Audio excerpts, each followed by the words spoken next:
10h, 11h30 avec Thomas Hill et votre invité ce matin, Thomas. Oui, je reçois ce matin un génie des mers, un fou de l'océan qui vient de réaliser un record incroyable et une première mondiale. Guirec Soudé, vous avez posé pied sur la terre ferme samedi dernier après avoir réalisé un tour du monde à l'envers, donc d'est en ouest, c'est-à-dire à contresens des vents, des courants dominants.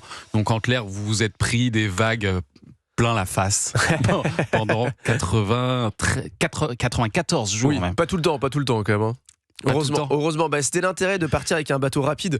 Donc c'était la première fois qu'il y a un multicoque. Donc moi, mon bateau, c'est l'ultime MACSF. C'est un trimaran qui fait 32 mètres de long sur 21 mètres de large. 3-4 terrains de tennis. Ouais, exactement, avec 600 mètres carrés de voile à peu près. Donc c'est quand même costaud. C'est plutôt des bateaux à la base qui sont faits pour être en équipage.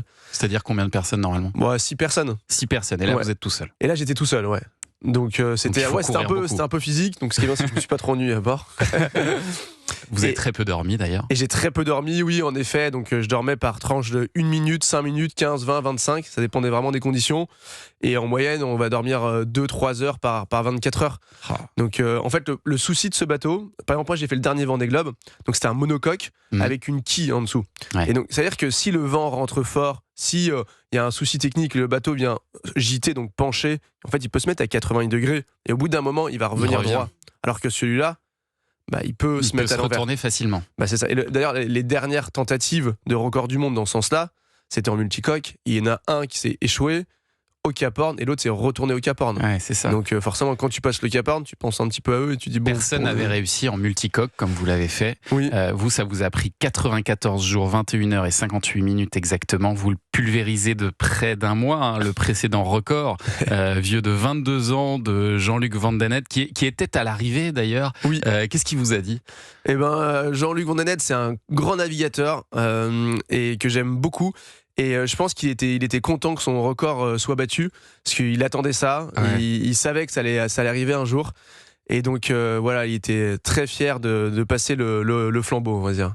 Qu'est-ce que ça fait quand vous avez franchi cette ligne d'arrivée ? Alors vous saviez que vous alliez battre ce record, mais j'imagine que l'émotion, elle doit être dingue. Je le savais, en fait, j'étais parti pour gagner, c'était ce que je m'étais fixé dans la tête.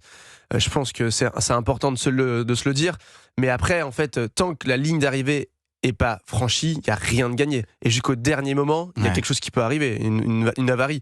Et donc c'est vrai que c'était un vrai soulagement pour moi. J'avais un peu l'impression d'avoir une épée Damoclès au-dessus de la tête pendant tout le long. Et c'est vrai que la seule crainte, c'est d'avoir un souci technique et de devoir arrêter ce tour du monde. Donc c'est vrai que c'était un peu la délivrance une fois passé la ligne d'arrivée. Et là, j'ai pu me dire, ok, c'est bon, j'ai fait le tour du monde. Et en plus de ça, je reviens avec un record. Donc, Qu'est-ce qui a fait, selon vous, que vous avez réussi là où d'autres ont échoué avant en multicoque ? Est-ce qu'il y a une part de chance aussi là-dedans ? Complètement.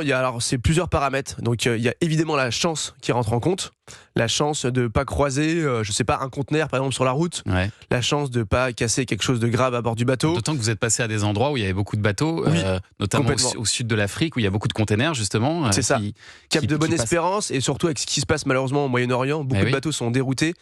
Et en fait, c'était du délire, quoi. C'était des centaines et des centaines de bateaux qui passaient là par jour. Et on parle de bateaux qui font entre 200 et 400 mètres de long. Et c'est des bateaux en acier. Donc autant vous dire que s'ils viennent me percuter, eux, ils s'en rendent même pas compte. Mais moi, je coule sur le champ, c'est fini, quoi. Ça. Et c'est vraiment à vous de les éviter, quoi. Donc c'est à moi de les éviter. Après, je peux rentrer en contact avec eux. Parfois, ils sont sympas, ils se déroutent. Et au moins, on arrive à communiquer. Donc, est-ce que vous me voyez bien ? Oui. Est-ce que vous pouvez passer à mon tribord ? Oui. Ou derrière moi ? Et parfois, ils répondent pas. Ils répondent pas parce qu'ils savent très bien que si on les appelle, c'est pour demander quelque chose. Et eux, ils veulent pas changer leur trajectoire. Ah oui. Et donc, il y a des moments, tu essaies de les éviter. Et à les dernières secondes, c'est là où il faut vite manœuvrer. Parce que sinon c'est fini, quoi. Donc ça, c'est un petit peu stressant, ouais. Et puis vous avez donc très vite affronté aussi le Cap Horn, alors qui est déjà très compliqué quand on le prend à l'endroit, mais à l'envers, c'est extrêmement délicat. Comment ça s'est passé pour vous ?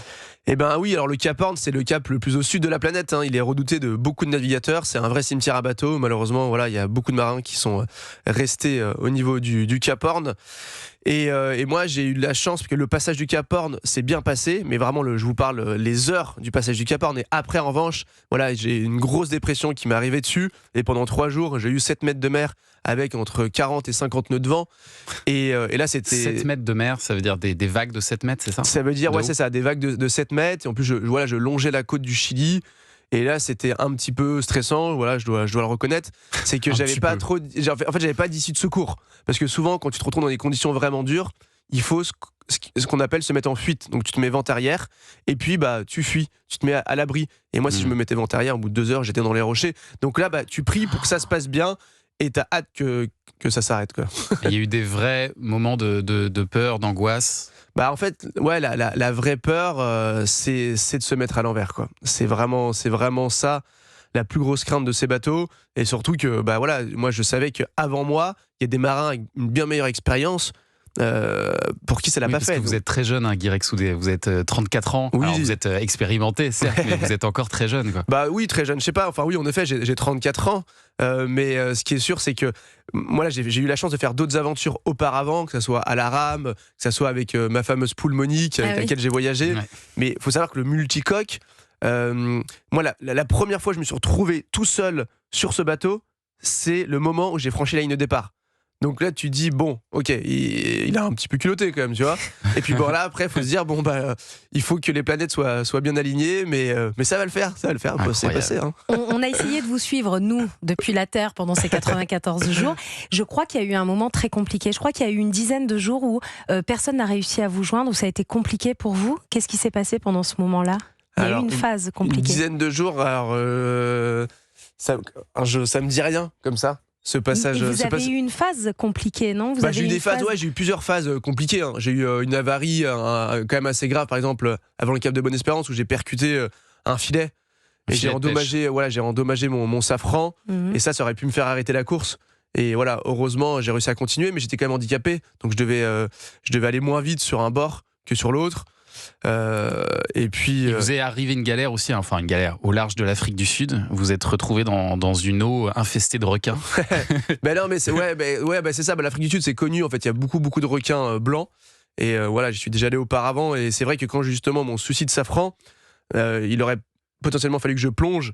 Et c'est vrai que c'est pas très motivant de se mettre à l'eau quand on sait qu'il y a pas mal de requins blancs qui peuvent venir te dire bonjour, quoi. Quelle angoisse, Vous avez jamais pensé à abandonner l'aventure ? Non, jamais. Non. En fait, ça fait pas partie de mon vocabulaire, l'abandon. Vraiment pas. Voilà. Mais en fait, je m'estime très privilégié de faire des aventures comme ça. C'est une chance incroyable. Après, oui, hein, peut-être que vous, ça vous fait rêver de la Terre, mais vous aimeriez pas forcément être à ma place. Mais en tout cas, en tant que navigateur, c'est quand même quelque chose d'assez fort. Et je choisis ma souffrance, en fait. Ouais. Donc oui, il y a des moments qui sont durs, je vais pas vous mentir. Il y a des moments où tu te dis, oui, je serais mieux sur Europe 1, ça c'est clair. Mais non, là, je suis trempé, je suis dans du mauvais temps, j'ai faim, j'ai froid. Mais voilà, c'est comme ça va passer. Bientôt, voilà, ça ira mieux. Puis je suis quand même en train de faire quelque chose d'assez chouette. Donc tu continues et tu te raccroches à ça. Vous dites j'ai faim, vous vous nourrissiez quand même sur place. Oui, bien sûr, oui, je me nourris, mais c'est pas comme à la maison. Ouais. Enfin, moi, une des premières choses que j'étais content de faire quand j'ai touché terre, c'était prendre une douche, ouais. Mettre des affaires propres, dormir dans un vrai lit, et puis surtout de dormir en disant, je vais pas me faire réveiller par une alarme, je vais pas me faire réveiller par un cargo, par quelque chose comme ça. En fait, il va rien se passer. Et on se rend pas compte de la chance qu'on a. Et puis le bonheur de retrouver sa famille, ses enfants aussi, ça doit être une émotion incroyable. Ça c'était incroyable. Surtout j'ai deux petits-enfants, 4 ans et 2 ans et demi. C'est vrai que oui, parce que vous êtes parti le 23 décembre, donc vous n'avez même pas passé Noël avec eux. Non, mais on avait anticipé, du coup on l'avait passé un peu avant. Mais c'est vrai que c'est le problème d'être navigateur comme ça, c'est que on part longtemps, parfois en mer. Mais ça fait des super belles histoires à raconter. Et puis mes enfants sont dans la même classe à Concarneau. Et ce qui était génial, c'est qu'ils m'ont suivi, on a fait des visios ensemble. Et je pouvais leur montrer le bateau, leur montrer les poissons volants, leur expliquer. Voilà, ils étaient très curieux. Donc c'est aussi chouette de pouvoir partager tout ça. Et là, vous avez déjà envie de repartir ? Moi, de toute façon, je suis pas encore arrivé et que forcément, je pense à ce qui va se passer après. Et là, le projet, c'est de participer à la prochaine route du Rhum qui partira en novembre prochain de Saint-Malo. Ouais. Avec l'ambition de viser un nouveau record ? Alors un nouveau record, en fait, là pour ce tour du monde à l'envers, ce qu'il fallait faire, c'était d'être prudent. Si j'avais poussé mon bateau à 100% en permanence, j'aurais jamais pu arriver au bout. Ouais. C'était juste pas possible. Alors que là, sur un sprint, une transatlantique de 7 jours, je vais pouvoir me permettre de pousser le bateau à fond et d'essayer de traverser le plus vite possible. Donc ça va être hyper excitant. Mais pour ça, il faut un bateau. Et pour ça, donc moi, le projet, c'est de repartir avec mon ultime, parce que pour le coup, j'en ai fait l'acquisition, et ça qui est stressant aussi, c'est qu'il faut savoir des bateaux comme ça, c'est des bateaux qui sont très chers. Ah, c'est votre bateau ? C'est mon bateau, et donc j'ai dû quand même m'endetter assez sérieusement, et puis pour rien vous mentir, j'ai même mis ma maison en caution quand même. Ouais. Donc si je revenais pas avec la maison, bah voilà, j'aurais peut-être dû trouver un autre hébergement. Mais voilà, et donc pour participer. Donc là, il vous faut un sponsor là. Et là, exactement, voilà. Donc la MSSF m'a accompagné sur le record du monde. Et là, voilà, je recherche un nouveau partenaire pour la route du Rhum. Donc là, vous êtes en plein démarchage, c'est ça? Ça va être ça maintenant l'objectif? Exactement, ouais, c'est ça. En plein démarchage. Et l'idée, c'est de raconter voilà, une nouvelle histoire et d'emmener le maximum de monde avec nous et de partager cette aventure. Il y a nos patrons qui vous écoutent. Ça pourrait être le bateau Europe 1, franchement. Ce serait la Je classe. crois que c'est un petit investissement. Oui, quand même. Ça coûte combien à peu près? En fait, voilà, ça dépend, mais c'est autour du million, voire un peu plus. Quoi. Oui. Et encore, ça, c'est un projet qui est raisonnable. Il faut savoir qu'aujourd'hui, si on veut construire un bateau neuf, un ultime, c'est autour de entre 20 et 30 millions d'euros. Ah ouais, non, là, il va falloir se séparer quelques personnes. Le patron Non, mais nous, on est loin de ça. Il me dit qu'on va être trop juste, Non, mais on peut payer en plusieurs fois, vous inquiétez pas. Ouais, 3 fois sans frais? 3 fois sans Ça frais, il n'y a pas de problème. Parfait.